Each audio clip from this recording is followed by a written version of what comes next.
കുതിരാനിൽ car ഡിവൈഡറിൽ ഇടിച്ചുമറിഞ്ഞു. ഒരാളുടെ നില അതീവ ഗുരുതരം.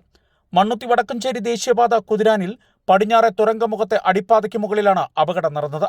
കോയമ്പത്തൂരിൽ നിന്നും തൃശൂരിലേക്ക് വരികയായിരുന്ന കാർ ദേശീയപാതയ്ക്ക് നടുവിലെ ഡിവൈഡറിൽ ഇടിച്ച് റോഡിൽ തലകീഴായി മറിയുകയായിരുന്നു. വാഹനം ഓടിച്ചിരുന്ന ലെവിൻ ഡിസിൽവയുടെ മാതാവ് 72 വയസ്സുള്ള ജുവാന ഡിസിൽവ ഗുരുതര പരിക്കുകളോടെ തൃശൂർ ജൂബിലി മിഷൻ ആശുപത്രിയിൽ വെന്റിലേറ്ററിൽ കഴിയുകയാണ്. ലെവിന്റെ സഹോദരൻ 16 വയസ്സുള്ള ഗ്ലെൻ ഡിസിൽവ, ലെവിന്റെ ഭാര്യ 42 വയസ്സുള്ള മിഷാൽ ഡിസിൽവ എന്നിവരായിരുന്നു വാഹനത്തിലുണ്ടായിരുന്ന മറ്റു 2 പേർ. ഇവരുടെ പരിക്ക് ഗുരുതരമല്ല. തമിഴ്നാട് കോയമ്പത്തൂരിൽ സ്ഥിരതാമസക്കാരാണ് ലെവിനും കുടുംബവും. തൃശൂരിൽ ഒരു പരിപാടിയിൽ പങ്കെടുക്കുന്നതിനു വേണ്ടിയാണ് ഇവർ കുടുംബസമേതം വന്നത്. അപകടത്തിൽപ്പെട്ട കാർ ക്രെയിൻ ഉപയോഗിച്ച് എടുത്തുമാറ്റി. പീച്ചി പോലീസും ഹൈവേ റിക്കവറി വിങ്ങും ഹൈവേ പോലീസും സ്ഥലത്തെത്തി മേൽനടപടികൾ സ്വീകരിച്ചു.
ഇവിടെ